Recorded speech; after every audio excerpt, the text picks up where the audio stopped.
Long days, pleasant nights, and welcome to Kingslingers, a Doof Media podcast journeying through Stephen King's Dark Tower series and beyond. I am your host, constant reader Scott Daly, and I'm joined, as always, by my co-host and short story aficionado, Mr. Matt Friedman. How's it going today, Matt? Pretty good, Scott. Pretty good. You know, I went and I bought a book of short stories the other day. How did that go? I didn't like the first one, and then I stopped. At the end? I mean, I just stopped after the first book, after the first short story, I mean. This was not a Stephen King collection of short stories, right? No, this is just some other short story collection. Okay, good, because you would have enraged our listeners on that one. No. Of course not. You never do that. Never. No. This week on the show, we are taking one final look back at Stephen King's Night Shift, the short story collection we've spent the last month diving into. We wanted to look back at the stories as a whole and kind of step back and talk about it. We always do this at the end of each of our books. And I think this one, more than any of the other ones, I think is probably a needed conversation because we really haven't looked at this as a collection. We just looked at it as a bunch of different stories we've been reading. Yeah, exactly. I think this will be fun. It'll be fun to pick out the ones that stuck with us, you know, because we've been reading these over the course of a few weeks. And I found myself, as I was preparing for this episode, sort of very rapidly able to give like a thumbs up or a thumbs down in Roman Emperor fashion to each of these stories. So maybe we can do that. Let's do that. That'd be fun. Before we get into that, though, I just want your kind of overall thoughts on the collection. I mean, I know you enjoyed quite a bit of the stories in this collection. We had lots of great things to say about them. But, you know, what was your experience reading a Stephen King short story collection like? Because this was your first one. Yeah. I overall, you know, very much enjoyed the entire experience. I think, you know, so what I'll say is like roughly half of them are actually really good short stories that I think will stick with me for years. And I will, you know, I anticipate that I will remember the plots of these stories for the rest of my life. And then roughly half of them are what I'm going to continue calling so-called writer stories, which all I mean by that is he had some idea and he encapsulated it in a story, but it doesn't really fully come together as a story. You know, it's just like, oh, that was either kind of funny or kind of weird or kind of neat or kind of silly, and then you move on, and it's unlikely to stick with you. Sure. And I think that's fine. I don't have any problem with that ratio. Even the silly light stories were entertaining and enjoyable. So overall, I enjoyed. I think one thing I enjoyed about the experience of a Stephen King short story collection is it's kind of like a little, you know, one of these Michelin meal things where there's like a whole bunch of different weird things on the plate. I've never actually eaten at one of these places, by the way. I just watched the TV shows, but it's like a bunch of different distinct weird things that you can sample from, and if you didn't care for one thing, that's okay. It's really short. The next one it'll be totally different. And you never really know what you're getting next. There can be fairly serious ones right up next to very silly ones, and I enjoy that. I'm not going to say like a novel becomes monotonous or something. That's not really true. I enjoy novels just as much as anyone, but like there's a freedom, there's a lightness in the experience of going through these short stories. Yeah, I agree with that for sure. I just want to say before we get into that, though, how old were you when you learned that the Michelin star thing was just a tire company? I was probably in my 30s when I was too. I don't know why it never occurred to me that the Michelin Man, the glowy or the Stay Puft Marshmallow Man of tires, and the high class Michelin star restaurant thing were just from the same thing, which is just wild to me. It's pretty funny because isn't it literally like the branding is like, yes, we have to drive around the world to all these different locations to try out the restaurants, which means we have to drive on our sturdy Michelin tires.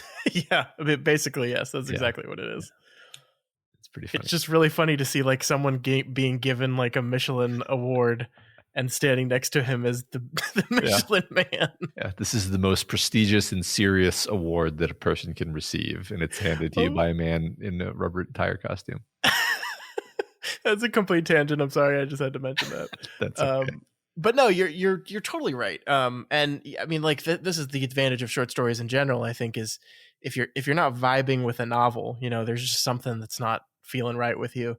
Well, then odds are you're probably just not going to like the whole experience reading it. But yeah, short stories, you're not vibing with the Lawnmower Man. Don't worry, it's going to end in 4 pages, and then you can move on to something else. Yeah, and that's, I mean, that allows for a level of experimentation that I think is really cool, because I think one of the things that I wanted to talk about today was like the different types of King short stories, and you kind of preface that with your actual short story and then so-called writer thing.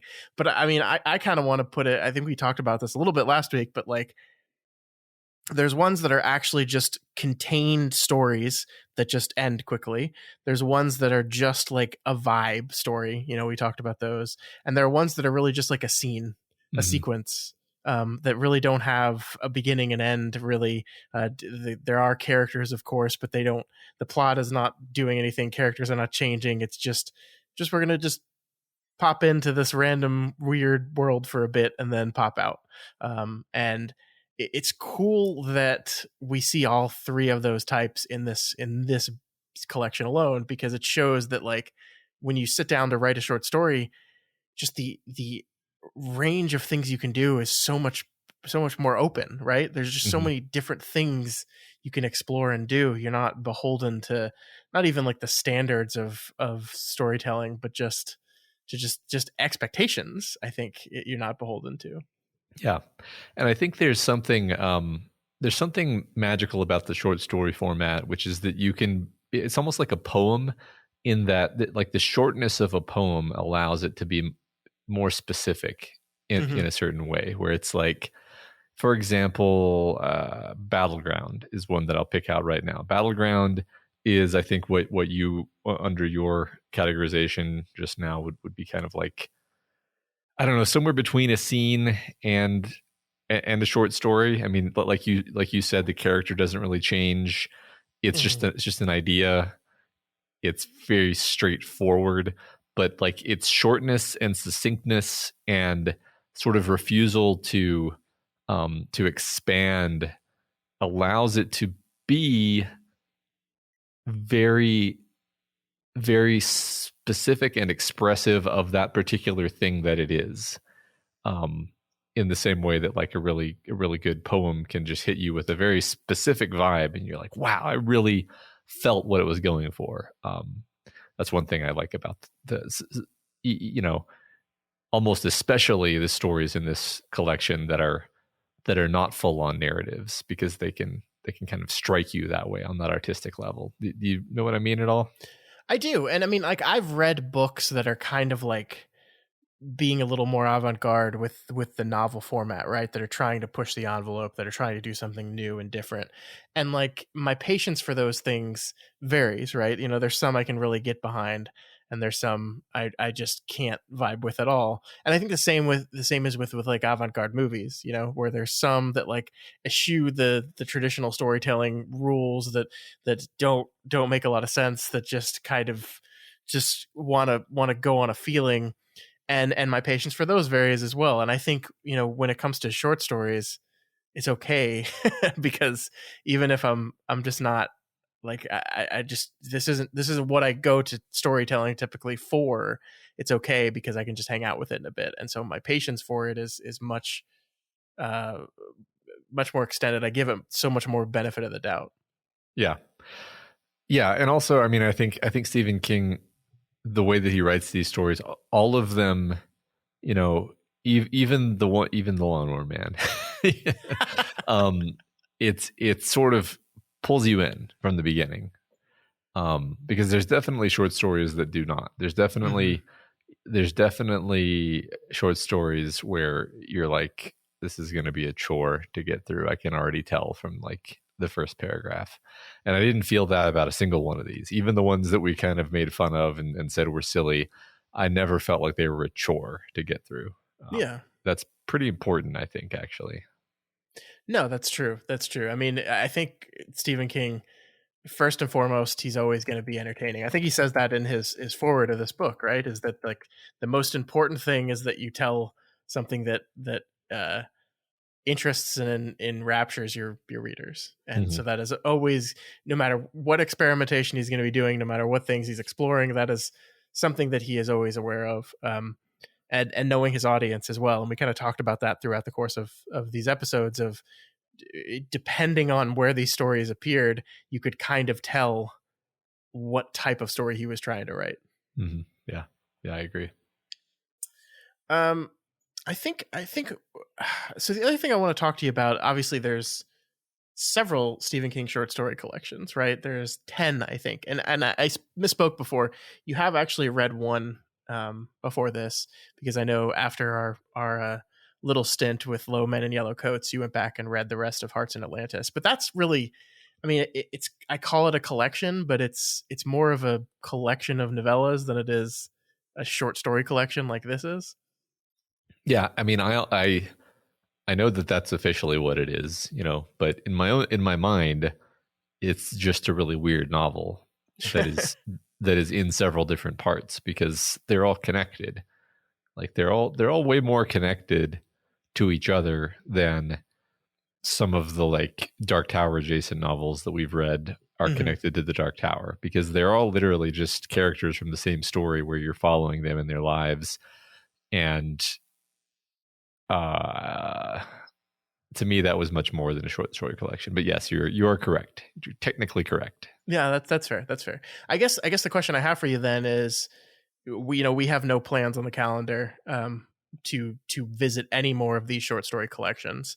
So my question for you is, do you think you're going to take a look at the other 8? There's he's released a lot of these things, Matt. Is this something you want to explore more of in your own private time? Probably, yeah. That's it. And I mean, I didn't think of it until you mentioned it, and so, which is an interesting comment in and of itself. But yes, um, especially if you tell me like, oh, you got to grab this particular collection. It's got a bunch of great ones in it. I would definitely grab that one. Um, Yeah.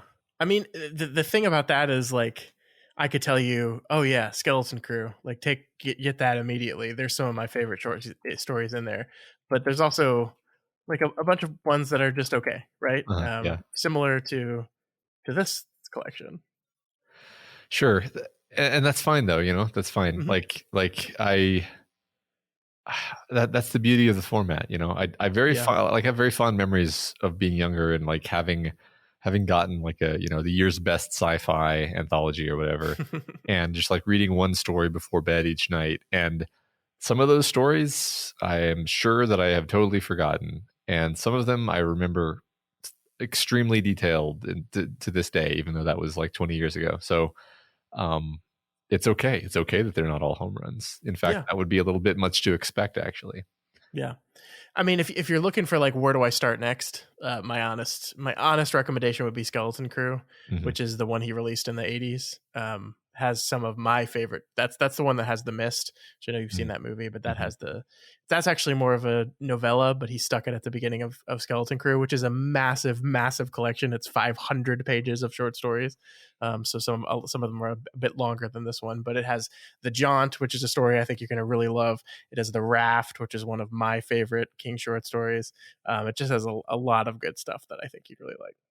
Awesome. Well, I'll grab that one then. Yeah.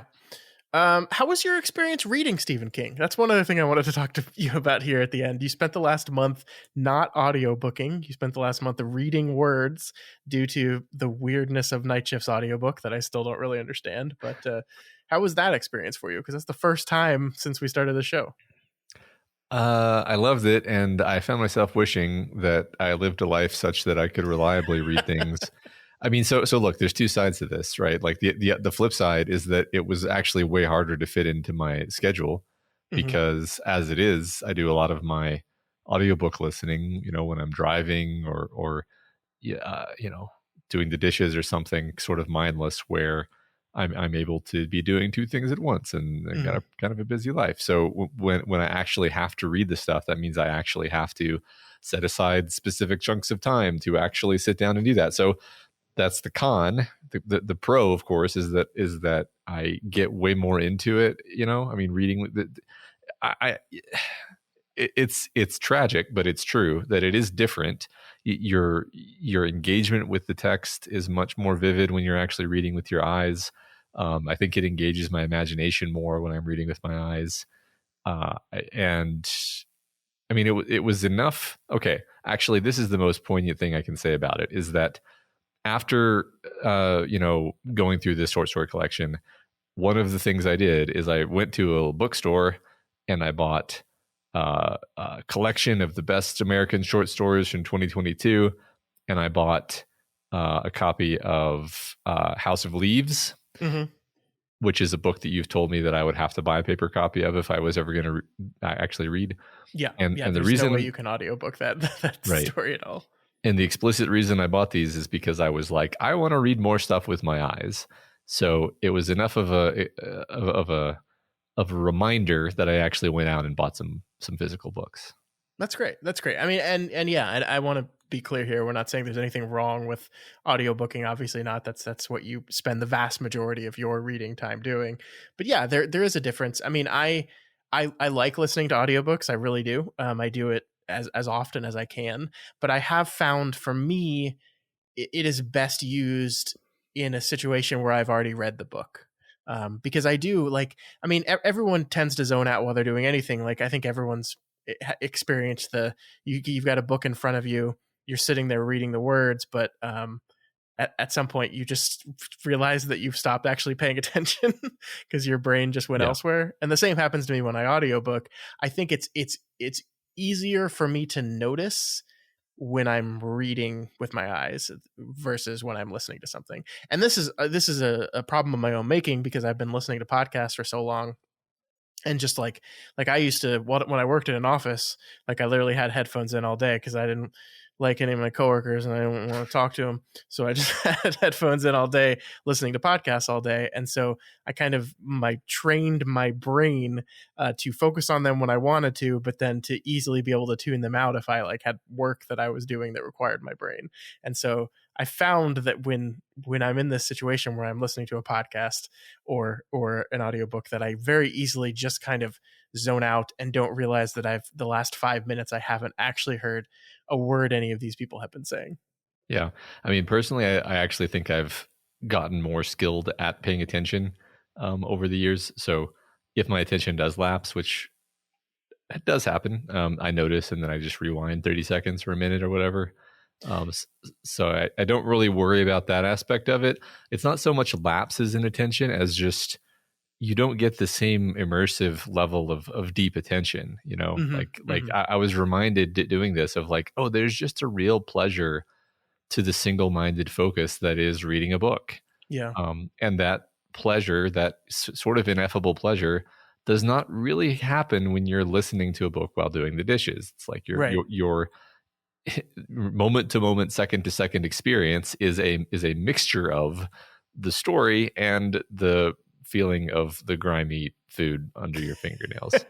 Yeah, because as you said, your most common time is always while you're doing something else. Now it's something that doesn't require a lot of brain power, but it is not like, it is very true that sitting down with a book, closing the entire world out and just focusing on that one thing for the next hour is a truly unique experience. And it's not that you can't do that with audiobooks. You certainly can. I just don't do it that way. Sure. Yeah. I mean, I would have to partition off time to do that, which is the big part of the problem in the first place. Mm-hmm. But I think it's really cool that like out of kind of necessity, you've trained yourself to become a better listener, because you kind of you have to talk about these books on a podcast for 2 hours a week, so you need to have fully absorbed the material, and so you've kind of trained yourself to be able to do that. That's really cool. Yeah.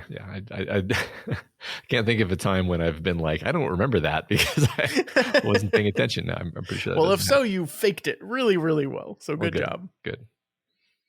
Yeah, that's great. No, I'm excited. One day we're going to have a conversation about House of Leaves, a book that I just love to death. It is so freaking weird and wonderful. And I'm glad you're reading it. Yeah, I'm enjoying it so far. Great. Yeah. I mean, and that's one of those ones that like it took me a long time to read.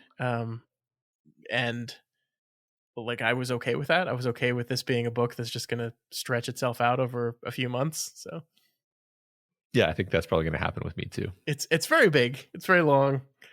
And there's a lot to digest in there for sure. So I guess the one thing I wanted to talk about before we kind of dive into maybe some of the more stories specifically is just how did your experience with this compare to your experience reading the long form King novel? You know, we've read some of King's best or most well regarded stories. We've read The Dark Tower, which is something we both absolutely love. How was the experience as compared to reading those? Is it like, are you because there are people out there that say, you know, I love Stephen King, but my favorite thing about Stephen King is his short stories. Are you one of those people now? What do you think? Oh, probably not at this point. And I will say, you know, I really want to read some of his later stuff. Like one of the comments we made while reading these stories was like, I can't think of which story it was we were talking about exactly, but I remember basically being like, I really like this story because the character work and the psychology and the side characters remind me of King at his best. And then you know, we talked about it and we were like, oh, it kind of makes sense because this is like one of the last stories written chronologically in the collection. So it's like, oh, okay, so like you can see him kind of developing his powers and finding his strengths over the years, and this being, you know, sort of by design, one of his earliest short story collections. I think maybe he hasn't quite found his strengths yet. So I don't think I can really even fairly say, you know, what my favorite King medium is until I've read a short story collection from the 80s, the 90s, something like that, right? No, that's fair. That's fair. I think it's a great comment because one of the things that I don't remember which collection it was either was it Full Dark No Stars or The Bizarre Bad Dreams. I don't know. It doesn't matter. There's one collection in his later career in the 2000s where he mentions in his introduction that he hasn't written short stories in a long time, and he sat down to write some more short stories for a collection and was like, oh, I don't remember how to do this. It's different muscles. It's flexing different muscles. So it's interesting that you are correct in that this is a very early Stephen King. This is very early 70s, and some of these stories were written in freaking college. And so he hasn't found his voice and you know, came to his full potential as a writer yet. But also the early in his career was when he was writing the most short stories because he was just trying to write stuff to get published, just to get some money and, you know, to get to hopefully break into something. And so he's desperately trying to write as much as possible. And the easiest and best way to do that is via short stories. And so he was most practiced at this format, but did not have, you know, his full potential as a writer yet. So it's really interesting kind of, you know, you have some of one, some of another, and so yeah, looking at the later short story collection and saying like, okay, you are the master of your craft now, but you're out of practice in this particular area of the craft. What does that look like? So Yeah, I don't know. Yeah, that's really intriguing. Yeah, that is interesting. I mean, I just based on what I've read so far, I think his, you know, novels are really the form that he's really mastered. Yeah, and maybe he's also mastered short stories, but I mean, I think I might call some of these, you know, master level short stories, but definitely not, you know, most of them. sure. Is my assessment. Do you and this is kind of only tangentially related, but what do you feel about like the Stephen King doorstop novel versus, you know, just a typical novel length story? What's your opinion there? Because I think we've covered a few of them. Obviously, The Stand, Wizard and Glass is a very big book. I think my typical like breaking point for the doorstop esque novel is about 800 pages. If it's above 800 pages, that's a big old book.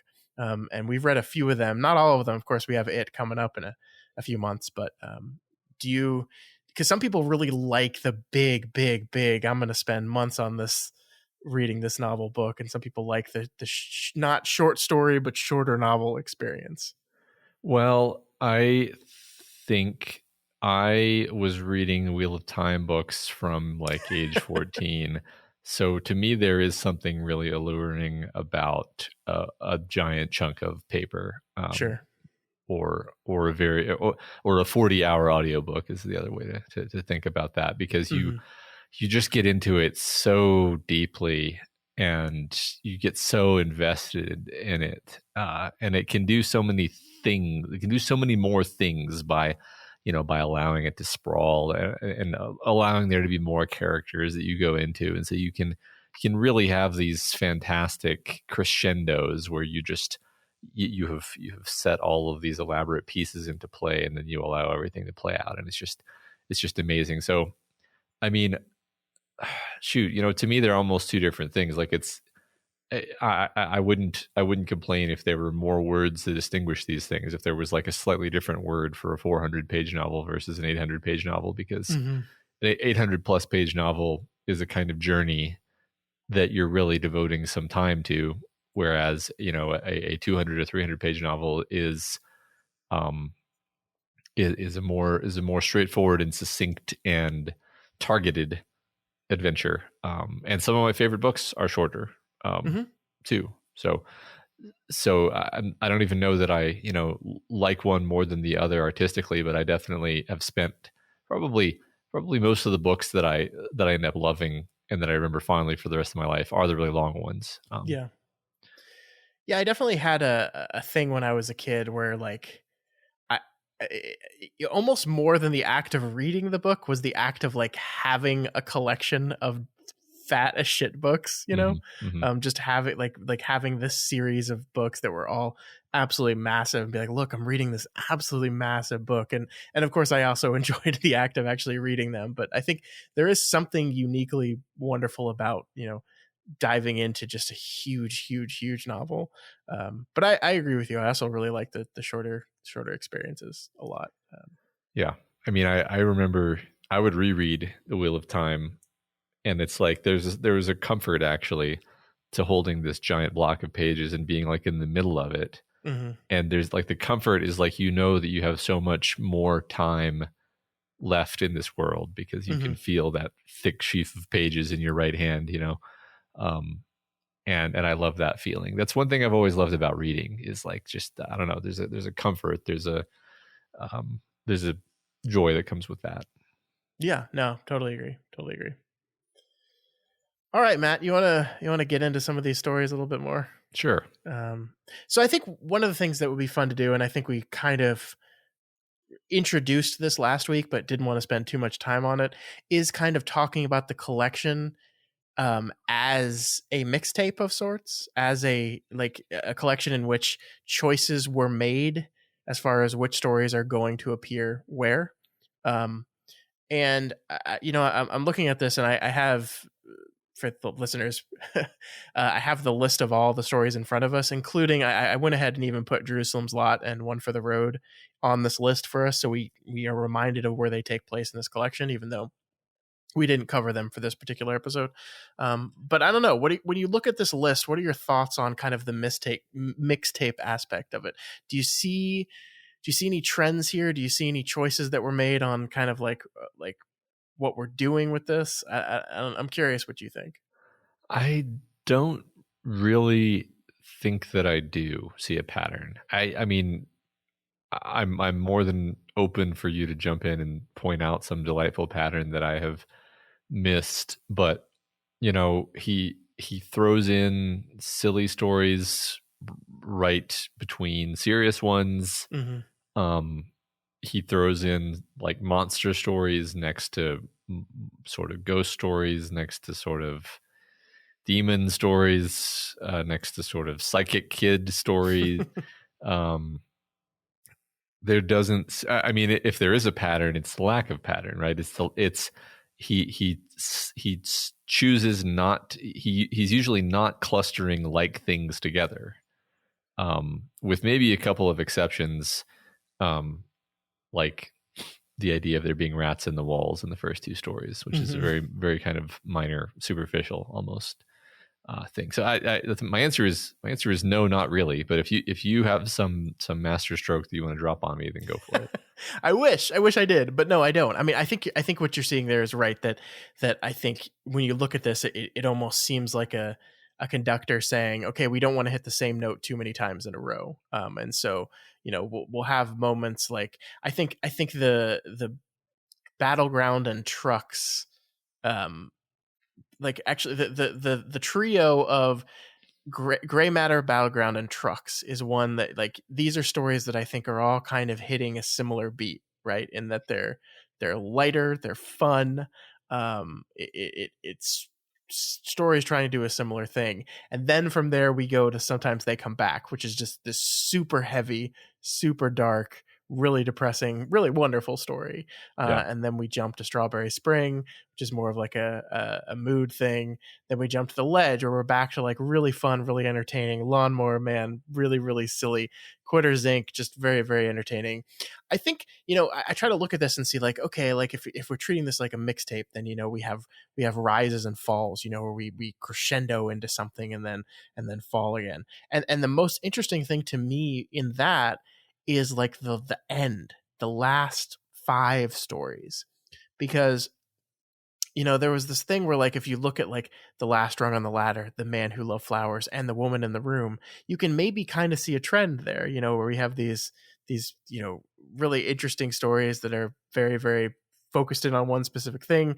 2 of them are very, very, very sad, very emotionally powerful. The Man Who Loved Flowers is not quite that, but is still this interesting, really short examination. But then, like, you have One for the Road, like, stuck in the middle there, Yeah. and that's a story that I enjoyed. We had fun reading it, we had fun talking about it, but it's just like, it's just the penultimate story being this Salem's Lot sequel. I find really fascinating that's where it goes. Yeah, I agree.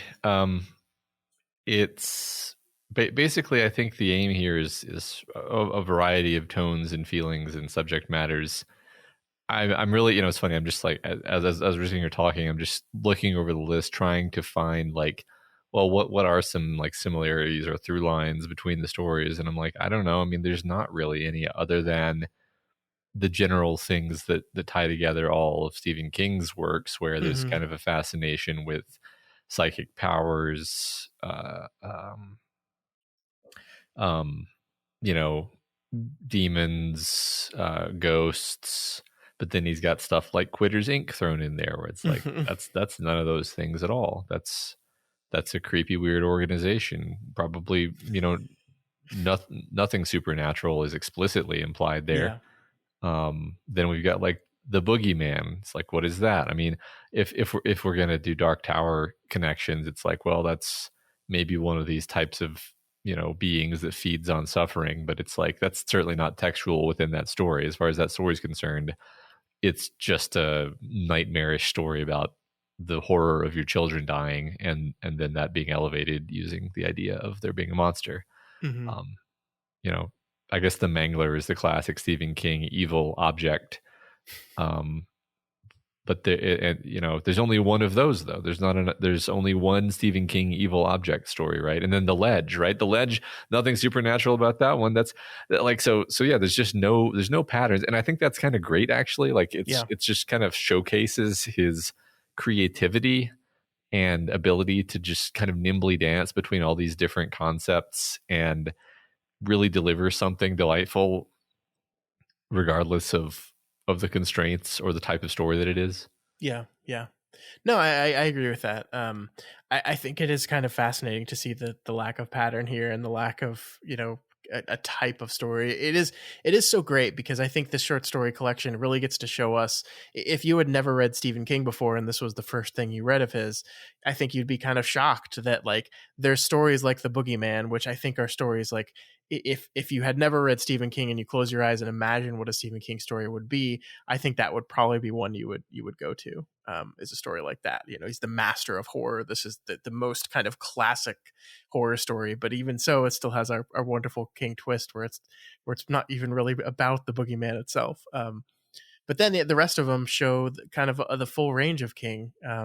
Like The Woman in the Room is just a story about a man considering the act of killing his mother, of saving her from her suffering. That has nothing to do with with anything supernatural or anything at all. It's just a character study of this man struggling through this thing, and that is Stephen King, and that is, I mean, this is kind of like his first opportunity to show people this is the full breadth of who I am. I'm not just a guy that makes Salem's Lot and The Shining. I am all these other things too.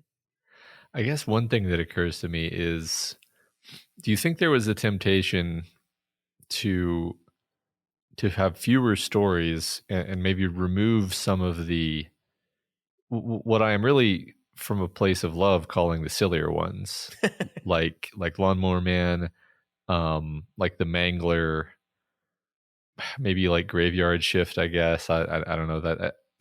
And I don't think that any of these are bad. It's just like, if you're young Stephen King and you're sort of trying to, as you just said, sort of carve out your space in the literary mind of America, do you want to emphasize like, oh yeah, I also wrote The Lawnmower Man, or do you want to kind of downplay that? And he chose to include all that stuff, Mm-hmm. and I think that's interesting, and that says something about him, where he is also the guy who played the character in Creepshow, where he's a ridiculous yokel who turns himself into a green alien moss, and it's hilarious. And that whole show, that whole movie is, oscillating between like genuinely kind of disturbing and hilarious. And I think that that's the fun thing that this short story collection is doing as well, where it's story to story, we're oscillating between genuinely very disturbing and tragic and quite silly and funny and goofy. Yeah, I do. I mean, I think this is great, because I was so focused on thinking about like the mixtape idea of like what order of the stories are in, that I didn't stop to think about the idea of, well, you didn't have to include all these stories, right? Mm-hmm. Like that was a choice as well. Just the choice of including some, because there are other stories he wrote that will appear in later collections from this time frame, that were chosen not to appear in this thing, right? Mm-hmm. So obviously there was some choice about what should appear, and that is really interesting as well. Yeah, and I do think to Stephen King and to most horror fans, horror is not just things that are scary, right? It's things that are weird, it's things that are gross, it's things that are funny in a kind of disturbing way. It's this huge gamut of the idea of stuff that kind of makes you want to look away, but also kind of makes you want to look at it. And Mm-hmm. and I think Creepshow is such a great example, because this captures the King-esque horror in perfect form in that movie. And that is actually what Night Shift is in a lot of ways. We have The Mangler, a thing that we called comedy. It was just comedy, and it was great comedy when you look at it from that lens. And that is as important to him as a story like The Boogeyman, or even a story like The Last Rung on the Ladder. Mm-hmm. That these all matter equally. Yeah, it's all part of his sort of the thing that he wants to put out into the world and say, yeah, this is a Stephen King story. It's I enjoy entertaining you by making something wacky and silly. Mm-hmm. And I mean, you're entertained by it, right? Yeah. And the truth is we were. Mm-hmm. Like there's a weird like okay, it's interesting, because it's like part of me wants to like rank the stories, and I think a bigger part of me doesn't want to do that, because it's like that's not the point. That's right. Yeah. Like he the point of it is to enjoy kind of the differences and the chaos and the fun of the it's a carnival feeling. It's a carnival feeling where you're walking between the stalls of the carnival, and there's something lurid and disturbing and weird and funny and fascinating, and you're surrounded by all these different things, and they're all, and that's the point of it, is they're all different from each other. If it was just monotonously serious and grim and like literary, I feel like that would be kind of exhausting and Totally. and like a lot less fun than this collection actually ended up being. Yeah. No, that's a great point. I agree completely. And I think I'm so glad because like there's a version of the show we could have done where instead of covering a collection of stories each week, we spent 1 week on each story, and then obviously the episodes would be shorter in theory. Uh-huh. But but that we just said let's focus on this one story for this 1 week and then move on to the next.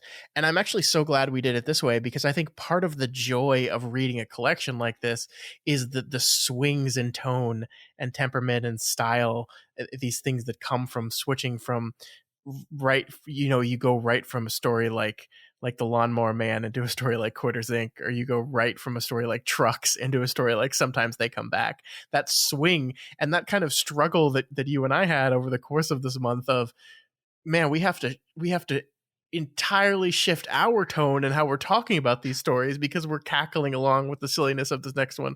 Oh, and now we need to talk about a trauma that happened to a little boy that has affected his life forever and is literally haunting him. Yeah. It's fascinating, and it is part of the experience of reading this book. So I'm glad we kind of in our way captured the experience of reading it in these episodes. Mm-hmm. Yeah, and just because I can hear people screaming at me, like I know that at least one person said that The Lawnmower Man was their favorite story. Mm-hmm. And despite the fact that I have like made fun of it, it's like I'm happy, like that's great. And it makes me glad that The Lawnmower Man is in this collection, because it provides like that little dose of delight and weirdness that it's that one particular flavor in the stew, without which the stew is not quite the same, Yeah, I mean, my reaction to reading The Lawnmower Man this time was to walk away from the story going, what the fuck was that? And I think that's what Stephen King wanted. I think when he wrote that story, he wanted people to walk away from it going, what the fuck was that? Why did you write that? I think that's what he was going for. Yeah. And I mean, it was actually funny. Like I'm not, and not like so bad that it's funny. No, it was I actually found it amusing to read. So yeah. His humor is underappreciated. I think sometimes like there's some dialogue choices in some of the stuff where it'll be like a swing and a miss from a humor perspective, but his situational humor I think is just the tops. Like I can't get over how actually funny the Mangler was. Just closing my eyes and imagining this giant fucking laundry press machine marching down Main Street with demon eyes coming to eat you or something is just the most delightfully wonderful image. Yeah. I mean, even just overall, I don't know that I've consciously appreciated Stephen King's sense of humor enough, because I mean, just to hit, everybody's favorite character, Eddie Dean, where it's like Eddie Dean's inner monologue is this like sardonic stand-up comedy routine, basically. Like even when he's like frantically, freaking out about something, it's also very funny. Yeah. Maybe you're not like laughing while reading, but it's amusing, and that's just a big thing that King does kind of consistently.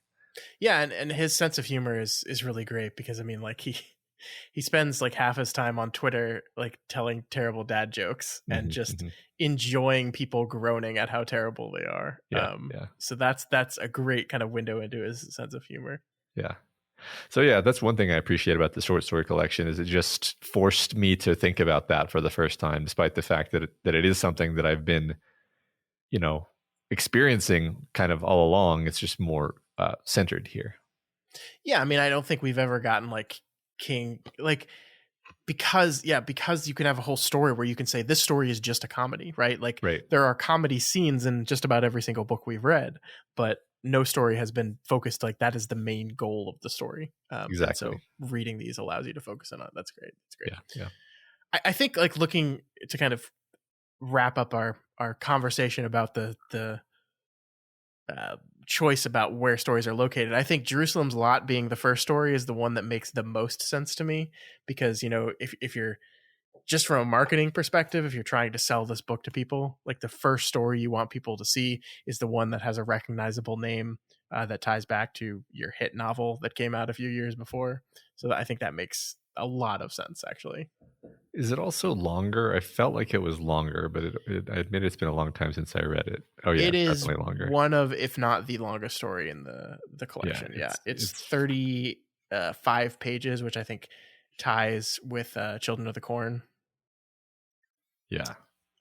Which is, I don't know if we talked about this last week, but it is weird to me looking at Children of the Corn as one of the longest stories in this book. Actually, Children of the Corn is 30 pages, so Jerusalem's Lot is the longest story in the collection. But Children of the Corn is the second longest story in the collection, and it's a good story that we had a lot to say about. But it's like, I feel like so little happens in that story that I can't believe I read 30 pages. I mean, no, it's funny. I'm actually reeling that Jerusalem's Lot is only like 35 pages or whatever. Mm-hmm. Like, because that felt like a much longer story, or at least the real estate it takes up in my mind is much larger. You might be filling in a lot of the blanks with Chapel Waits. I was just gonna say that. Yeah, yeah, that's fair. Yeah, no, I don't know. I bet I would do really poorly if you tested me on like how long these stories actually are, because I think that's kind of the great thing about a story is once it's in your mind, it kind of it takes up a shape that might have nothing to do with the original actual length of the story. Yeah, no, you're right. We talked about that with The Stand, where I have this very distinct memory of Larry Underwood's journey through the Lincoln Tunnel as being something that took up pages and pages and pages because it occupied such a large space in my mind. And upon revisiting The Stand, realizing it was like literally a page and a half, and that's it, is really alarming. So yeah, it's interesting the way stories do that, especially the ones you like. Yeah, I agree. And then I guess the last thing I wanted to talk about is the choice to end with the woman in the room. We talked about this a little bit last week, but that is kind of, that's the end, right? That's the ending statement you make. And it is really interesting to me that this is the story King chose to end this collection on. I think that's for many reasons, probably the biggest being this was the most personal to him. It feels like like we talked about how it could almost be autobiographical, except that I don't think King helped his mother pass on. I don't think that's what actually happened, but he is definitely writing from a place of having to watch your loved one, your parent, waste away. I mean, again, I don't want to say that it is more autographic. It strikes me as maybe he wishes that he could have, helped her in that way. Or at least using a story to give yourself agency and power in a situation where you have literally none. It makes a lot of sense. Yeah, exactly. Because the story is sort of about being in this state of almost paralysis, and it's like a fantasy that you can do something about it. Yeah. Yeah, I love that story. I mean, yeah, and yes, ending with that one is, you just put the book down with such a feeling of, like quiet sorrow, which is interesting because there have been so many silly high points throughout this adventure of reading this book. So it's definitely very interesting. In particular, I think it would have felt absolutely bizarre to read the woman in the room and then turn the page and have the next story be, I know what you need or something. It would have felt very anticlimactic, even though I like that story a lot too. It's like you almost have to end, if you're going to include the woman in the room, you almost have to end with it. I like that. I feel like that is the conversation that happened around that story, is like, where do we put this one in the collection? Well, this has such a feeling of finality. It just feels like the one we end the collection on. In a way that none of the other ones do, right? Like, yeah, I mean, I know what you need is a good, but just like imagine if the collection ended on The Ledge, one of my favorite stories in this collection, but it just wouldn't feel like the right end for this thing. Yeah, I agree. Isn't that interesting? I mean, yeah, it's hard to say why exactly, but I do agree. Yeah. Do you think, are there any other ones in here looking at it that you think maybe not as good of an end as the woman in the room, but would have been one that you would be okay with the collection ending on? I'm trying to think real quick here. The Boogeyman strikes me as having just like it's just got such an utterly horrible twist ending that Yeah. that it would have been a fun way to like close the book and feel like, oh, fuck you. um, I agree with that. that's probably the number one choice I would go with. Yeah. I like that. I think the last rung on the ladder could work in a similar way that the woman in the room does, Mm-hmm. in that it just leaves you with this powerful sense of like depressed, like consideration about like, I don't know, like I feel like a story that you finish it that makes you want to immediately call your loved one and tell them how much you loved them is a good story to end your collection on. Yeah, sure. Yeah, I like that. So I think that works for similar reasons. I Yeah. agree. Yeah. Sometimes they come back. Maybe, I mean, that would almost be like an inversion, because that is a story that has the opposite of finality to it. Like the ending of it is, oh, actually, you just prolonged your trauma. You didn't actually solve it or deal with it at all. Yeah. Which can be a way of choosing to end something, where it leaves Yeah, you yeah, leaves you with more of a feeling of ambivalence. definitely. Any of these Um, would have been interesting, but I think they would have all been very different. So I agree. I mean, the correct answer is obviously trucks, right? yeah. That's the one you end on. I don't think I would have minded if it ended with trucks, because I just love trucks so much, honestly. It does. I mean, I joked, but like then I started thinking about it, and I was like, no, there is this sense of horrified finality to that one. As the like, I imagine us like zooming back to see the long line of trucks lining up to and just like fading out from this as this perfect capstone Yeah. on this collection. No, I think that might have worked actually. I mean, trucks.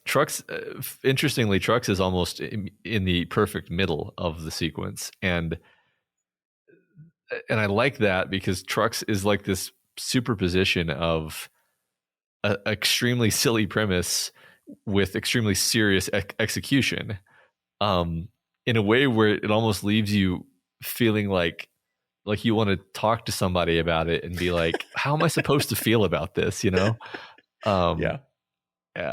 so yeah, no, I love that one. Hmm. I love all of these. I love all of these in different ways. That's what's great about it.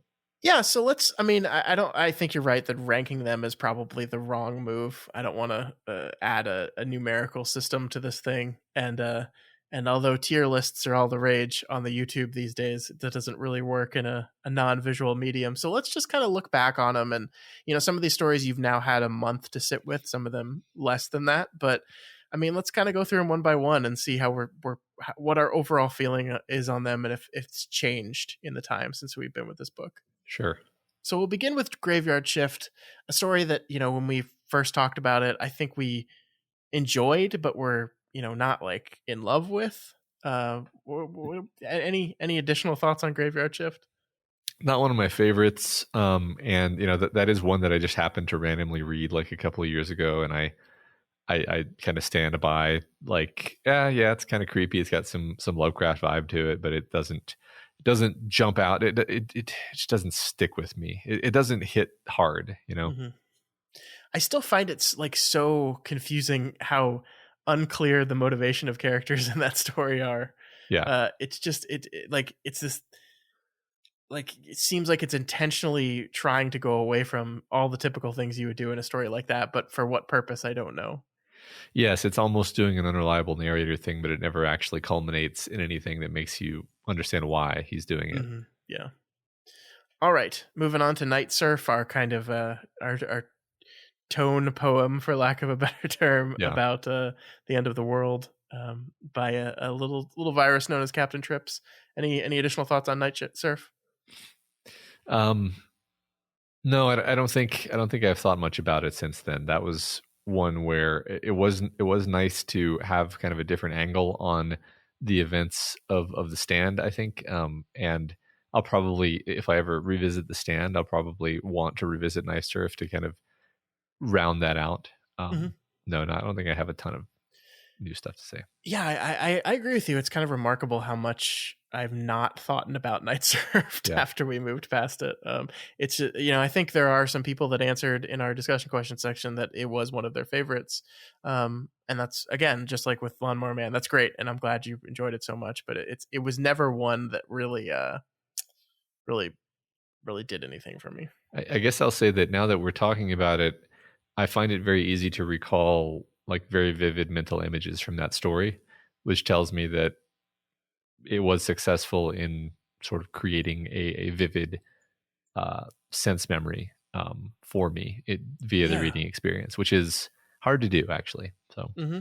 But I mean, that's God. This is interesting. Like, how do you rate a story that like does its job and that it creates like you have this very vivid, clear memory or picture of it, but it's not one that you would have like that only comes up if prompted. Like if your brain is triggered to remind you of that. Like, I is that that's the is that thing good is or bad? I don't know. Like, you know, they made us read a poem in high school about a tree called it was like called the quince or something. Never thought about it in my entire life until this moment. The only reason I'm thinking about it is because I was reaching back for an example of a piece of fiction that creates a very vivid image but is not memorable at all, which sounds like a paradox. But the point is it's memorable in the sense that the image is vivid, but it's not memorable because it doesn't nothing reminds you of it. Mm, It never comes up, you know. yeah. It doesn't foist itself upon your consciousness by being emotionally salient. It's just kind of an interesting floating thing, which is fine. It's a cool thing that to exist. It's just Yeah. um, so I have no idea how to answer your question of like how do you rate that? Like I don't think you can. I don't think you can. Yeah, no, I think that's totally fair. And I wish I had a clear answer either. I think it's just fascinating the way stories work on you in different ways. Hmm. Yeah, I Am the Doorway. What do you think? I really like this one a lot. I think it's a great sci-fi horror. I think I love it's one of the ones with like good characters, good kind of choices and plot. Like it's a more complete story. Um, I I think maybe this is one of the ones that jumped out to me as like one of my favorites of the collection. Okay. Um, I don't know if I Yeah, have anything it's new our to cover say. story. The original Night Shift cover has the bandaged hand with creepy eyes on it because it's such a great image. It is a great image. I think that might be part of what makes it so memorable and horrible is you've got this horrible, you know, mental image of the hands with the horrible eyes looking up at you, and then you try to stab one and it hurts. You know, it's like you're never gonna forget that. Yeah, yeah. The Mangler. We've talked a little bit about the Mangler already today, but isn't it just wonderful? It's delightful. Yes. The Boogeyman. So I mean, this is a good example, kind of riffing on what we were just talking about, where it's like, how can something be memorable if it doesn't really affect you? It's like, well, this one is exactly that, where it's highly memorable and it's highly affecting and it's haunting, and you know, you put it down and then you like go look in on your children while they sleep, right? It bugs you, it bothers you Yeah. for the whole, maybe for the week after you read it, maybe a little bit for the rest of your life after you read it. um, that's pretty cool. You know, that's one of the cool things about short stories is you can read something that takes you 10 minutes of your life and then it literally changes the way you think for the rest of your life. Yeah, I mean, I don't think I'm ever gonna have like um a conversation about like SIDS or anything like that without kind of thinking about the story at the same Hmm. time. Yeah, sure. That's just like a truism of my life is that that's just always gonna be part of it now. Yeah, I feel Uh, you. yeah, so I love the Boogeyman. They're making a movie adaptation of this one. I'm very excited about it. I do not worry, but I hope that it doesn't lose that piece of the story. You know, that this is about this idea of this is something that comes when you're not watching your children. That it is a nightmare realized of parenthood. I hope it doesn't lose that piece of it in the telling of the story. Yeah, I mean, I don't think I can honestly say I'm looking forward to it because I don't think I will ever want to watch a movie about a man who loses three of his children in a row. Like, it's hard enough as a short story. I think I can only handle it because it's a short story. you can finish it quickly. Like a movie that just sounds like torture. Yeah, see, but I don't even know if that's what the movie is going to be. True. Well, I mean, interesting. I looked at the IMDb summary. So I was looking at one of the IMDb summaries, and when I actually clicked on it, the only the only summary on the main page is adaptation of Stephen King's The Boogeyman. Okay. But the one before I clicked on the page says a psychiatrist is visited by a man named Lester Billings, who talks to the doctor about the murders of his 3 young children, describing events of the past. So I wonder if they're just grabbing the book summary and assuming that's what the movie is about, or if the movie is actually diving into that. I don't know. Yeah, well, I guess I'll keep my ears open, but I mean, it's funny because like the stuff that makes the stuff that makes it a short story also makes me never ever want to watch a film adaptation of it. Well, I've got good news for you, Matt. We'll be doing another Levels of the Tower episode on it. Oh, man, do I have any veto cards on that? I'm afraid not. Oh, okay. Wow, that's a shame. When you agreed to this project, I basically got carte blanche to do anything I want. For forever. Yeah, yeah. Isn't that interesting? Wow, I didn't realize I was agreeing to that, and that there's nothing I can do now. Okay, all right. I mean, I'm just kind of making that up right now, but no, I mean, we don't have to cover it if you don't want to. Oh. But I'm definitely gonna watch it. The thing about me is, if you put it on the calendar, I'll just be like, oh well, I guess I'm watching it. Oh, interesting. Let me just add some more things to the calendar real quick. All right, Matt. Gray Matter. This was not one that I thought about a ton more. I guess the only reason I thought about it more later was because the aforementioned Creepshow episode about Stephen King turning into a green goo man reminded me so much of Gray Matter. Mm-hmm. It struck me as a sort of particular trope of, transformation, body horror via transformation into goo as being scary and creepy, which it is. It's just not like it's just not a story that stuck with me super strong. Yeah, this is one that I think is like you said, where if someone reminds me of the story, I'll like remember it, but I would never think of the story on my own. Yeah. All right, Battleground. Again, this is a so-called writer's story. The one thing that I'll say about it that I've thought about since then is like, I wonder how original this was at the time. Like, surely there were stories before this about the idea of like little soldiers that try to kill you, right? Yeah. I mean, maybe not though. Maybe this is the first story about little soldiers that try to kill you. I mean, I heard that Pixar like stole this entire thing from Stephen King. So yeah, definitely Toy Story is an adaptation of Battleground by Stephen King. Yeah, I mean, the entire first section where the army men are spying on the birthday party. This is just ripped straight from this story. There's also the film Small Soldiers.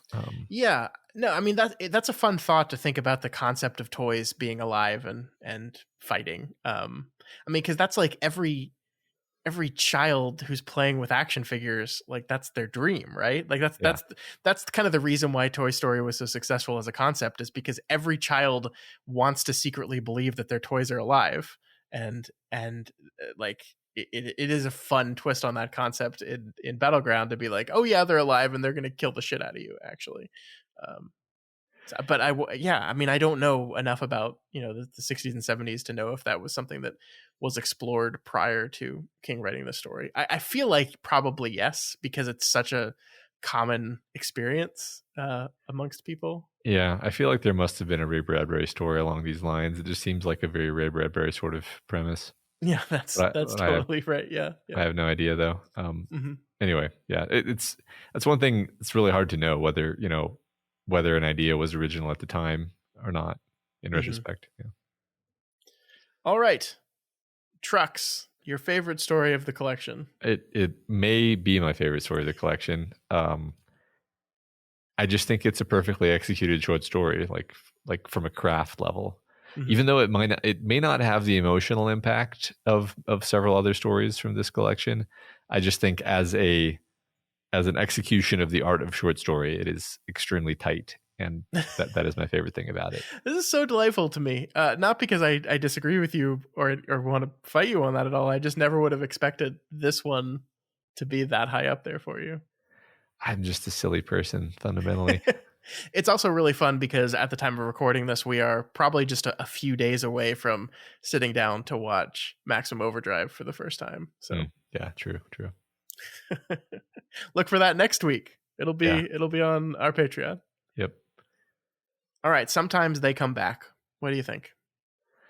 Oh God. I mean, definitely this is one of the ones with the emotional gut punch in it. So in that sense, it's definitely going to stay with me. And this is one of those ones that, I want to say like, oh, this must have been one of the longest stories in the collection, but I actually have no idea if that's true or not. It just feels like it does so many different things, and it's so kind of emotionally honest and raw and painful. So I will give it a lot of points for that. Yeah, it was one of the longer ones. That feeling is correct in this instance. Good. This one was also 30 pages long. So okay, well, good. Yeah. I really like this one too. I think, I wonder if it speaks to me specifically that the ones that I remember and look at so fondly are the ones that really just emotionally kick the shit out of me. Because I feel like that's where I'm going. Like if you ask me right now what my favorite story is in this, I would say it's the Boogeymen, Sometimes They Come Back, The Last Rung on the Ladder, and The Woman in the Room. And those are really the ones that just kick the fucking shit out of you. I think that says something about me, and I don't know if I like it. Yeah, I mean, it does say something about what you go to stories for. I don't think there's anything wrong with that at all. Certainly, but it is interesting. Yeah. All right, Strawberry Spring. It took me a second to remember what that one was about when you said the title, so maybe that should help. I mean, it's a good little story. It's a good little, that particular trope of there's a serial killer and we're freaked out about it, and oh no, twist, it's actually the hero, which I feel like that's a thing that we've seen before, but that's okay. Yeah, I think if I'm being honest with myself, I think I mix Strawberry Spring, The Man Who Loved Flowers, and I Know What You Need all together in my brain. When I get far away from this collection, and I think the Strawberry Spring and I Know What You Need one is, I think, literally just because I Know What You Need starts with strawberry ice cream. Yeah. And I'm just like, ooh, strawberry. That's the one where the guy knows everything that she's thinking. It's like, no. Strawberry Spring is different. No, I mean, I think this is one of those vibe ones, right? Where this is just going for a feeling throughout it. And it works at what it does. It's just not really my favorite. The other thing that connects those stories is that they're basically about college kids. That's true too. Yeah. Which is, and I don't know whether they were all written when he was a college student. I don't think they were actually, but regardless, they feel similar beyond just being about similar, age group. Yeah, I will always like this story just for, I think, the strength of its prose, which I think is just really, really good at capturing a very specific kind of tone that I appreciated. That's true. All right, The Ledge. I really love The Ledge for the same reason that I love Trucks. It is a excellently executed short story. I mean, I don't know. I might like the Ledge might even be a better story than Trucks. I just really love Trucks because it's delightful. I think The Ledge is better than Trucks. I totally understand your love of Trucks, and I don't disagree, but I think The Ledge is just exactly what you said. The pitch perfect short story, the way it sets everything up so quickly, the characters are understandable, and you get it all, and it executes perfectly. It's perfectly tense throughout, and then ends in such a satisfying way. It's just like, of the, in those 3 columns of the types of stories we were talking about with King, The Ledge to me is the best of the classic short story type. I will agree that if somebody was saying, hey, pitch me on short fiction from King, I would give them The Ledge over Trucks, because I'm basically admitting that Trucks is, I like it within the context of kind of knowing King's shtick and being able to understand what he's going for there. But The Ledge is just kind of a cleaner execution. All right, the Lawnmower Man, Matt. You one final chance to get some digs in at the Lawnmower Man. I don't even want to get digs in because it's just a silly story, and while being a silly story, I think it's successfully funny. Like it makes fun of its protagonist. It's just a weird it's a weird drug trip of a story. And Yeah, that's I mean, I think the most delightful thing to me will always be the questioning of like what made you, Mr. King, sit down and type this particular one out. What was the driving conceit or concept or idea that led to you making the story? yeah, I agree. Fascinating. Yeah. Quitters Inc. Really enjoyed this one. I think I enjoyed this one a lot more than you. I don't know. I enjoyed this one actually for being thought provoking, and it sat with me, not because of the prose, not because of the characters, and I'm not saying those things were bad. I'm just saying the reason it sat with me is because I was thinking about the ideas. I was thinking like, well, what, like, does it mean that someone loves you more if you're willing to give things up for them, and just the great kind of situations that it constructs, and then it causes you to ask yourself, like, is that the way people would behave? Maybe not, I don't know. And then you think about it, right? Yeah. It provoked me in a way that the other stories didn't really. No, that's a fair perspective, and it's not that I dislike the story. I like it a lot, actually. I just there were moments that pushed against my, you know, pretty relaxed believability quotient. Like Sure. I really just like, I like the story a lot. I think it's very good, but I just do not buy that this woman would be so cool about this situation as she is in the story. And no, I think you're right that a much more charitable way of looking at that is to step back and go, okay, you're pushing, you're bouncing against that, Scott. What could the story be trying to say with that? Is that intentional? Is an intentional design to make you bounce against that and make you think, perhaps? I think what it is it's really effective at demonstrating how destructive these kind of bad habits are on the people that love you, both literally and just by the fact that she's so willing to undergo this kind of torture just for the hope that he'll not smoke anymore, like says something about like what smoking does to your loved ones. Yeah. Yeah, that's kind of what I was gonna say, something along the lines of like, if you de-elevate it and turn it into just a mundane story about what people are willing to go through to help you wean off of your addictions, I think it's asking those questions, and maybe it's asking them in a fictional framework that you're rejecting because you're like, that's just not realistic. Mm-hmm. And I'm like, well, yeah, I mean, maybe it is unrealistic, but it still causes me to ask those questions. So. Yeah, no, that's very fair, for sure. Yeah. I Know What You Need. I mean, I love this one at the time. I don't know that I have anything more to say. It's a good. I mean, I joked at the time that it's the first time that anyone in the Kingverse has used their psychic powers in a relatable way, meaning to enrich and support their own selfish interests, to get dates, which is what everyone would do with psychic powers. But I liked the POV character in this one a lot, because she felt quite different from most of the King characters that I've read, in that she is kind of this innocent, sweet person. And like, there's no twist where it's like she's actually a killer. It's like she just is actually this delightful, sweet, innocent, naive person. Yeah. And that there's something refreshing about that. Yeah, I really liked the story, and I was I think this was the one that to me was the most surprising on this revisit, because it's a story that I vaguely remembered. I've already kind of said that I wrapped this one up in my brain with Strawberry Spring and The Man Who Loved Flowers, and so it really didn't impact me that much the first time I read it. And honestly, like, friend of the show, Julia Marquezi, who we had on years ago is this is the one she's adapting into her Dollar Baby Oh, cool. Okay. from King. So this is it's the story, and honestly, like, I was excited for her, and it looks great. I've seen the trailer. I can't wait to see the actual film. But it was like, oh, I'm surprised you picked that one. That's what I kind of said to myself at the time.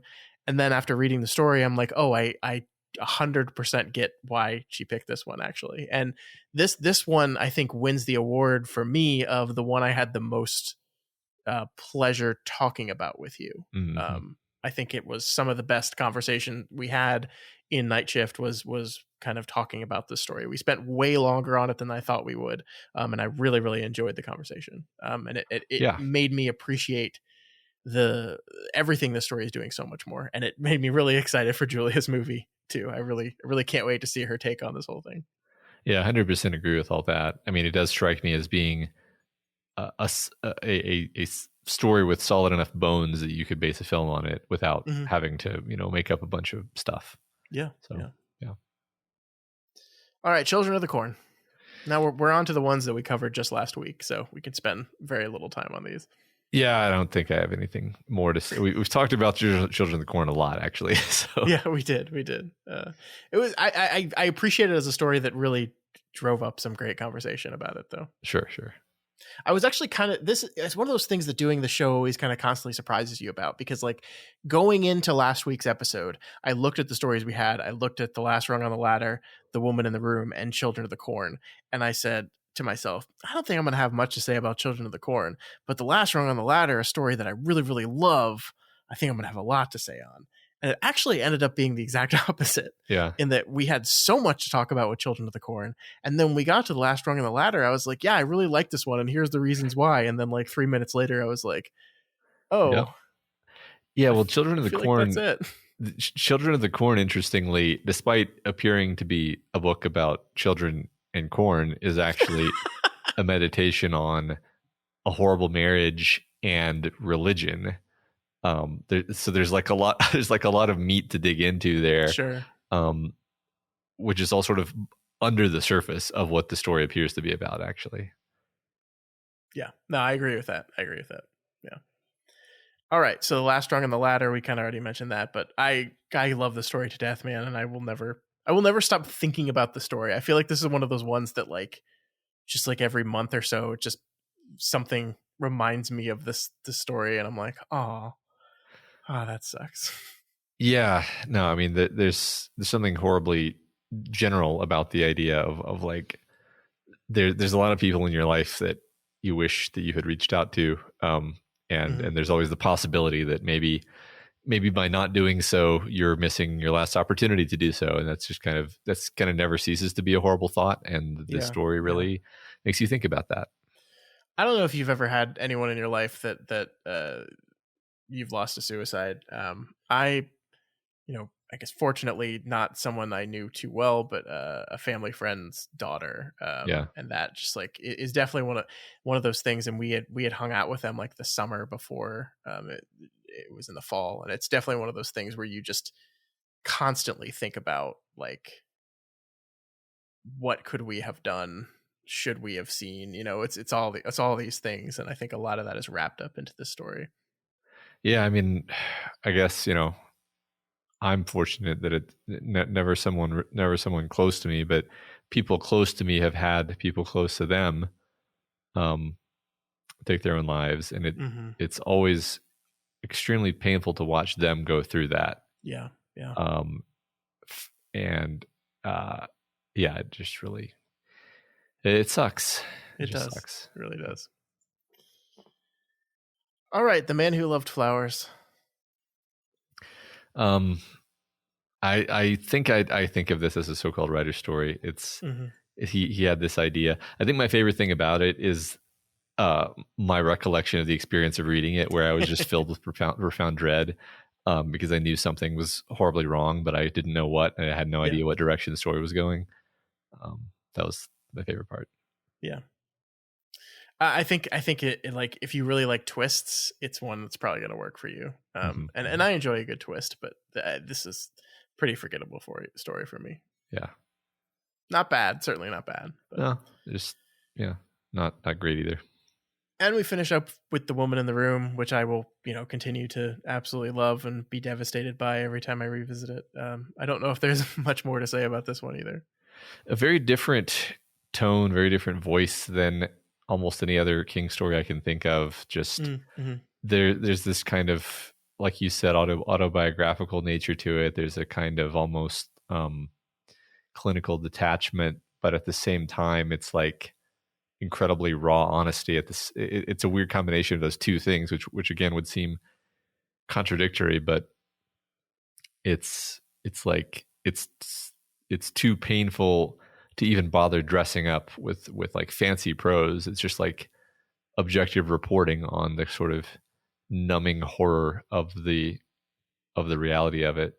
I just thought it was incredibly well written, incredibly impactful. Incredible, moving read overall. I agree. And that will end our revisiting of Night Shift. If you had to pick one to be your favorite, which would you pick? I mean, you kind of nudged me enough that I'm more tempted to say that The Ledge is like The Ledge or Trucks. I think depending on what mood you catch me in, I'm going to go with one of those. That's great. But also, you might catch me in a mood where I would say the Woman in the Room. That would be a different mood, but I might also say that. How about you? Do you have a favorite off the top of your head? I think going into this, it was the last rung on the ladder, and I really think it stayed there even through this experience. I learned to appreciate so many more of these stories this time around, and I liked them so much more, especially ones like I Know What You Need. But the first time reading the last run on the ladder was such a powerful experience for me, and like revisiting it just reminds me of that powerful experience. And I think it's just some of the best writing work King has ever done, and so I think it's my favorite story here still. Yeah. All right. Makes sense. But let's move on to our listeners, because the question we asked them last week was, what is your favorite story in Night Shift? And the cool thing about this, Matt, as we go through these answers, is everybody has a different one, right? Like there is not in this collection, like, oh, the best and the favorite is clearly this one story. Like everyone chooses something different. And I think that speaks to the range and the quality of all these stories. Yeah, I agree. I think that's delightful. All right, let's get into it. So from Baby Can You Dig Your Sam? As a kid, my favorite stories were The Boogeyman, Strawberry Spring, and The Man Who Loved Flowers. What kid doesn't love a good twist ending? And by my teen years, I was gobbling up true crime stories like they were candy. As an adult revisiting these stories after quite some time, I have to say that my favorites are now, sometimes they come back, The Last Rung on the Ladder, and I Know What You Need.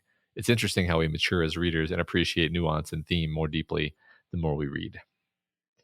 That's true. I have a feeling that my favorites are going to shift like 6 more times as people make their cases for which stories are the best ones. But yeah, I can see your taste changing and changing your favorites too. Yeah, and what you want out of stories and what you're going, like, yeah, all that stuff shifts and changes as you age. And then I think like the truly great like favorites of all your favorites are ones that kind of adapt and change with you. Like I'm jumping ahead a few months here, Matt, but the reason I love it so much as a story is because when I read it as a kid, it impacted me in a very specific kind of way. When I revisited as an adult, it had a exact, like not opposite, but such a different but equally powerful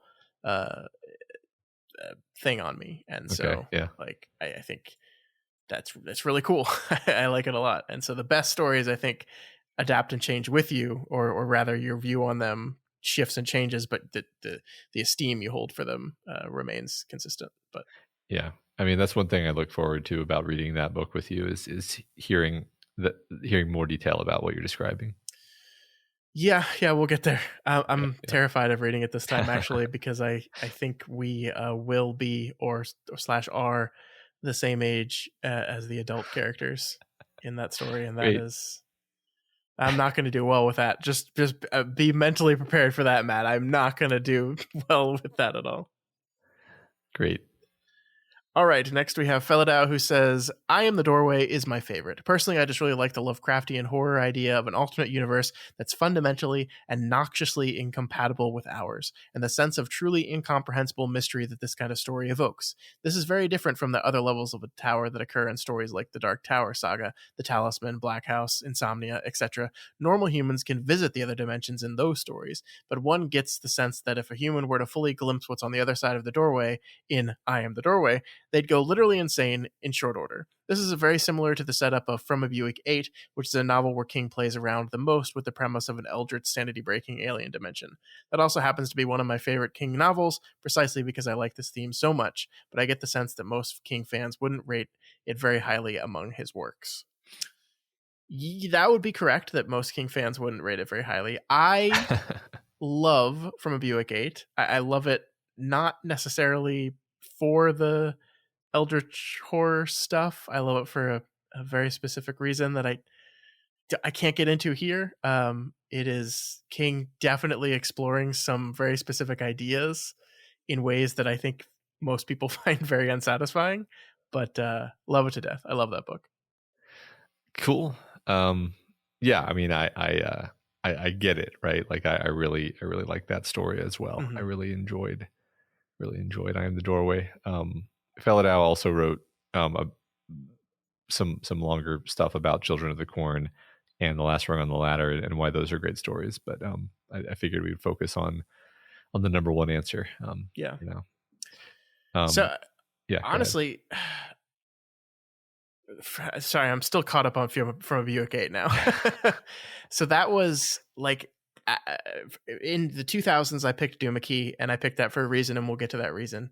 But it was very close to being From a Buick 8. And I think the reason why I went away from a Buick 8 is because I was worried that the thing I wanted to talk to you mostly about is a thing that is only really a conversation that we can have once the book is ended. And I was worried that like the episodes leading up to that would just not be as engaging. So makes sense. I mean, I think that's reasonable. Yeah, that's everyone out there listening that's wondering right now, because the reason I'm saying this, because I just said I loved From a Buick 8 to death, and that I didn't pick it for this podcast, and I know there's people out there probably going like, well, why not? That's the reason. Makes sense to me. Okay, let's move on now. I'm ready to move on. All right. Tin Bugdoc says, Boogeyman and Quitters were my favorites for this series of podcasts. Boogeyman has made me be sure to close closet doors just in case. And in my work as a physician, I have seen patients so desperate to break nicotine addiction that I think a few would consider the Quitters method if it existed. But for my favorite from Night Shift, I'm going to cheat a little. One for the Road is my top story in Night Shift. I know it wasn't part of this cycle, but I had to read it again when we went through the stories this time around. The tone of the writing makes me feel the cold, the Maine blizzard, and the closing line about the little girl out there still waiting for her goodnight kiss sends the chill right down to the bone. Yeah, I love that. I mean, I agree. That's a great one. I also really do love Jerusalem's Lot, even though it's not one that we really focused on in this conversation. Yeah, I mean, confession time. I definitely reread both of those stories this time around, despite the fact that we didn't talk about them on the show. Sure. I enjoy both the stories a whole bunch. Yeah, I can see that. I like, Quitters. That's fun to have that personal connection to seeing nicotine addicts and their desperation. My understanding of nicotine addiction is that it is really bad. So really bad, worse than heroin, says that story. So I get it for sure. Kame 1919 says, this was far tougher than I thought. I figured I would rush over here and type The Last Rung on the Ladder and be done with it. But as I reviewed the titles of all the short stories, I was reminded of how much I enjoyed The Boogeyman, Battleground, Sometimes They Come Back, The Ledge, Quitters Inc., and I Know What You Need. I feel like I will still go with The Last Rung on the Ladder, and I'm sure some of it is recency bias, but it hit me on an emotional level I wasn't expecting. Knowing this is a Stephen King book that would deal with horror, I was expecting some kind of horror supernatural twist that never came, but instead left me with a realistic emotional gut punch, leaving me reflecting on past events and a sense that I should call my loved ones and let them know that I am available if they ever need me. Quitters Inc. was the only one I had read before 20 years ago in high school, and I still really enjoyed it more so than being an adult who quit smoking 5 years strong. Good for you. That's great. Yeah, congratulations. Lastly, I was amazed at how little I liked Lawnmower Man, remembering very little from the film. I was pretty excited to read it, only to be shaking my head at the absurdity of it. And the opposite was true for Children of the Corn. Remembering very little of the movie, I was expecting not to care about this one, and I would rush through it to get to the others, but I ended up enjoying it far more than expected. Cool. I think Kame captures my experience with this book pretty closely, that I went in expecting to really love this one particular story, was shocked at how much I liked all the other ones, but still at the end of the day, just my favorite is still my favorite. Isn't that interesting? Isn't it interesting how things can shift around so unexpectedly? Yeah. You think you know how you feel about something, you know? Yeah. All right. Iana Saurus? I think it's Lanosaurus. Lanosaurus? Okay, sorry. See, why did we decide to adopt fonts where I and L look the same? Like, I mean, maybe it is Ionosaurus. I don't know. I mean, I literally can't tell if this is an L or an I. Or maybe it's just Ionosaurus. Could be Ionosaurus. Anyway, Ionosaurus or Lanosaurus says, I have to confess that I love The Lawnmower Man. It's absurd and over the top, but in a horrifying way. From the absolute confusion of Harold to the blasé, of course this is all perfectly normal and how we always do things, way of The Lawnmower Man himself. It gives off a bit of a Terry Pratchett vibe. Also, I love unexplained weirdness that we just have to say to ourselves, okay, I'm just going to go along with this. But it's a coin flip between that and Quitters Inc. for me. Quitters has a really sinister undertone and leaves us pondering whether the method is good or bad. One of the things that sticks out the most to me is Donati's absolute delight in smashing the pack of cigarettes. It's all part of the moral ambiguity because he's not doing all this because he wants to help people. He just loves his job or hates smoking that much. Hard to tell which. But maybe it's both. But like most good short stories, it leaves us with a question at the end. Do the ends justify the means? I'm really enjoying all the love we're seeing for Quitters Inc. Yeah, me too. And yes, loving The Lawnmower Man, the weirdness of it. I've never thought about it as being Terry Pratchett-esque, but I think I can see what you're going with. If the absurdism of it is really jumps out at you. Yeah. Walking Dude 22 says, to tell the truth, all these stories land pretty similarly for me. My favorite ones are the ones that all have been made into the movies. Part of that may be the blending of the IPs in my mind. That list includes Graveyard Shift, Trucks, Children of the Corn. Sometimes they come back. It does not include The Lawnmower Man. I always felt like Quitters Inc. needed a movie. If I were king, I would have seeded my entire library universe with subtle references to Quitters Inc., although my favorite Stephen King short stories are in other collections. Quitters Inc. actually was made into a movie, sort of. Really? There was a movie called Cat's Eye, which was a 1985 Stephen King anthology film that has 3 stories in it. One of them is Quitters Inc., and the other is The Ledge. Fascinating. And there's a third that I don't think is related to Night Shift. I didn't know that. Is it a good movie? Yeah. It has Drew Barrymore in it. Okay. So, you know. Okay. It's Drew Barrymore. We'll cover it on other levels of the tower. I mean, the cool thing about this collection, Matt, is now that we've covered it, our Stephen King adaptation can cover list has blown up because so many of these stories were made into movies. So many of them. This was like in the heyday of the Stephen King 80s of we're just going to milk this man's name for everything we have and turn everything into adaptations. A lot of these got made. So yeah, well, Roger Ebert says that it's one of Stephen King's most effective films. So well, there you go. All right, there you go.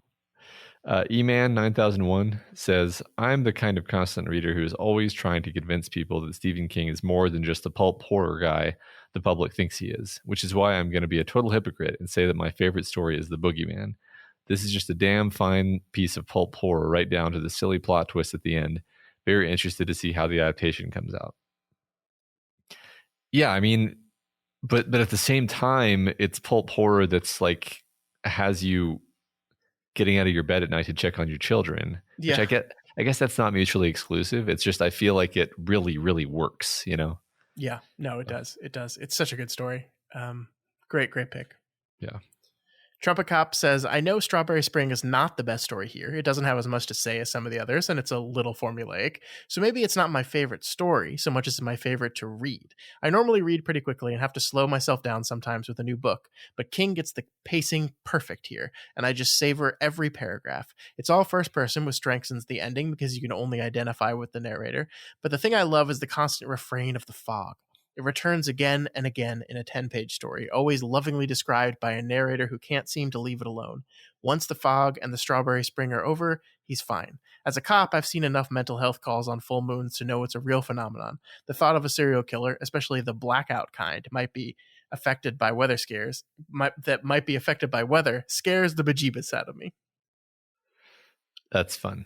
That's great. See, I never would have thought someone would have picked Strawberry Spring, but that's an absolutely wonderful reason that I completely agree with. It's still not my favorite, but that's great. I love that.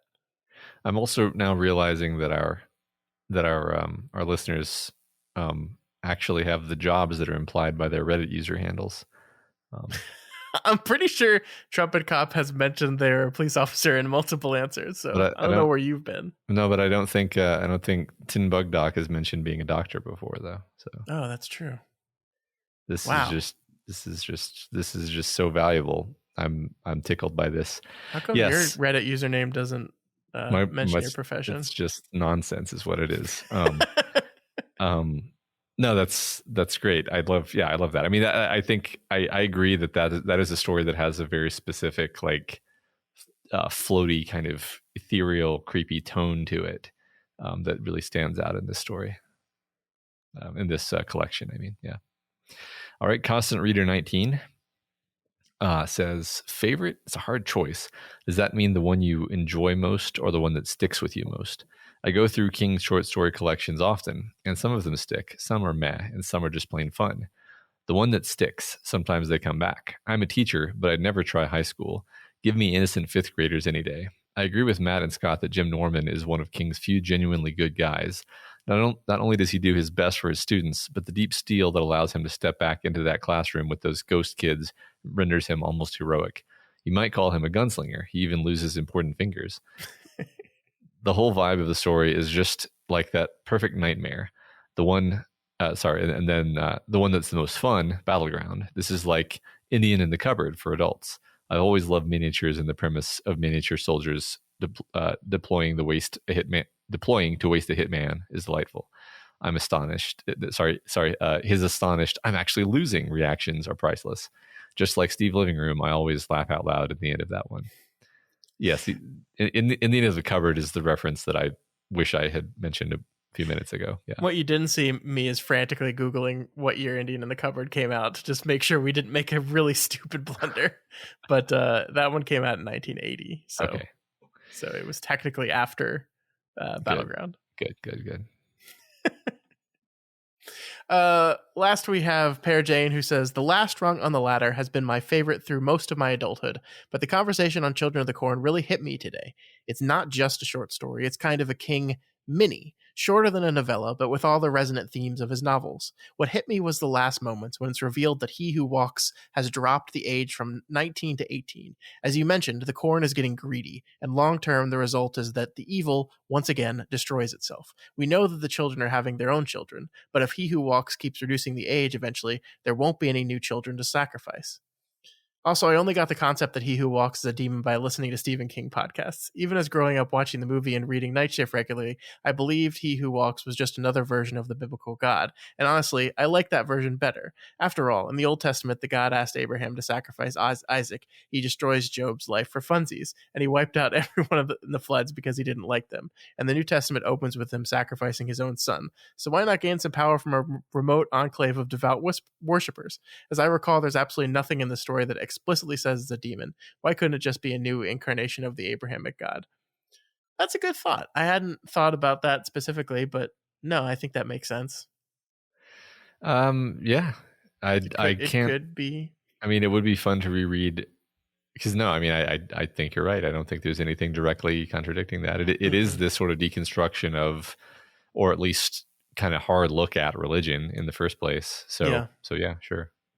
I don't think we mentioned it, but one of my favorite bits of the story is actually that the children just like ripped a lot of the New Testament out of their Bible because they're just like, I don't want to. No, Yeah. that doesn't align with our views. So get at it. Get out of here. We'll keep the crucifying people part. But yeah. Oh, definitely. Got to keep that. No, that's great. That's great. Children of the Corn, good story. Not great adaptations though. Nope. I'm really curious about the one that just came out this year. I really want to watch it. I haven't yet, but I want to. Yeah, let's do that. I heard it's a mess. No, we will take a look at it eventually for sure. All right, well, that is it for all of our answers. Matt, right before we go here, though, next week we are starting our series on Richard Bachman with Richard Bachman's The Long Walk. And so I wanted to get from you as the end of the episode some levels of what you're kind of expecting from this. I think, you and I have had conversations about Bachman related to our conversations about the adaptations of both Thinner and The Running Man, but you've never read a Bachman book. So what are you expecting out of The Long Walk? I'm expecting it to make me depressed. I'm expecting it to be mean-spirited and to not end with anything of the sort of uplifting, let's have some hope for the better angels of our nature. I'm expecting it to just be a dour, depressing slog through the worst of humanity. That's what I'm expecting. You think people are going to walk? I think people are going to walk. I think some people are going to not walk. Are they going to walk long? I think there's going to be some long walking. There's going to be some short walking. Dewey Cox, the mockumentary about is that an adaptation of this this book? Yeah, it's based exactly off this book. No, but the problem is every time I hear The Long Walk, I think about Walk Hard for some reason, and I just sing Walk Long in the Walk Hard thing, and I can't stop doing it. It's really not good for me. Well, thanks. Now you've just cast that spell across lots of people out there. Just everyone go turn on Walk Hard, the song from Dewey Cox, and just replace hard with long and enjoy it. Walk long. It works. It's an earworm. You're welcome. It's great. No, I'm really excited. I think this is going to be our third story in the 1970s, but the reason I picked this one is because I honestly think this is the best of the Bachman novels. I enjoy the other ones, but I think this is a really, really good one. It's not the first Bachman story. That's something we'll get into a little bit more next week, but it is, I think, the best for sure. And so cool. I think there's a lot to say about this novel, and I think it's going to be really fun to examine, who is Richard Bachman, why he exists, and what really studying this novel will tell us about Stephen King and why he did this. Yeah, it sounds like there's going to be a lot for us to dig into. Absolutely. And that all begins next week as we read chapters 1 and 2 of The Long Walk. It's going to be a little bit of a shorter section next week. I think it's only like 40 something pages. Sorry, Matt, you're going to get into it and then have to stop. Yeah, it's 48 pages next week just because of the way the chapters were divided up. It was the only way it would work. And I figured we always do this big section at the beginning where we kind of talk about the history of the book, and that takes up a bunch of time anyway. So it works out. Makes sense to me. All right. Yeah. All right. So that will begin next week. Get ready. It's going to be fun. And I don't think we've mentioned this on the show before, but one of our listeners is running a fun little thing in the subreddit. Pear Jane is doing a thing, organizing a thing where people are going to be listening to the audiobook of The Long Walk and walking while they're doing it. And so they're going to try to walk the entire time they're listening to the audiobook. Not in succession, right? You're not going to walk for 12 hours straight or anything, but just while you're listening to the chapters for each week, go out and walk and report back on your walking. So if you're interested in that, go to the subreddit r/doofmedia and you can check out the details that I think are being posted there. I'm going to participate, Matt. It's going to be really fun. It sounds awesome. I will try to the best I can. I usually listen to audiobooks on my walks anyway. So yeah, that sounds amazing. Yeah. All right. Remember, you can reach us via email at kingslingerspod@gmail.com, over on Twitter at kingslingerspod, or over on the subreddit at r/doofmedia. And if you're an artist already subscribed, this is a great time to do it. You don't want to miss any of the Long Walk episodes. It's a really great book. I can't wait to talk about it. I can't wait for you. I can't wait for you guys to listen to it. That was a sentence I was about to say, and then I realized halfway through that's a weird sentence, but now I've said it. That's fine. That's a perfectly valid sentiment. Yeah. If you like Kingslingers and you want to support us, then please consider donating to our Patreon account at patreon.com/doofmedia. This week we have new listeners, new contributors, Virginia N and Dominic J. Welcome. We hope you enjoy the absolute embarrassment of riches that is the back catalog of other levels of the tower episodes. Yeah, and the new one coming out next week on Maximum Overdrive. It'll be out on the 10th, I believe. Yep, look forward to that. Yeah. But if you cannot afford to support us on Patreon right now, that is absolutely okay. We understand completely. You can always help us out in other ways that don't cost any monies. You can share the podcast with your friends or on social media. What is the new one? The new Twitter? Blue Sky? Blue Sky. Yeah. Yeah. Get us up there. Yeah. I think that place is invite only, so we don't have access to it. But I mean, I have it. I have access to it. How did you do that? Somebody gave me an invite code. But look, I don't have followers over there, so what's the fucking point? Touche. You can, of course, always help us out by leaving us a rating and a review on Apple Podcasts or maybe on Blue Sky. I don't know how it works, but maybe over there. Those reviews really do help us. It helps if people find us, if people want to check us out and see us, all the positive reviews, they might click play and then fall in love with Matt's dulcet tones. Or Scott's dulcet tones for that matter. No, my tones are not dulcet. I like your tones. Yeah. I like your tones. Oh my God. This is when we know it's time to end the show. Yeah. All right, folks, we will see you right back here next week as we begin the long walk, long days, and pleasant nights. And may you have twice the number.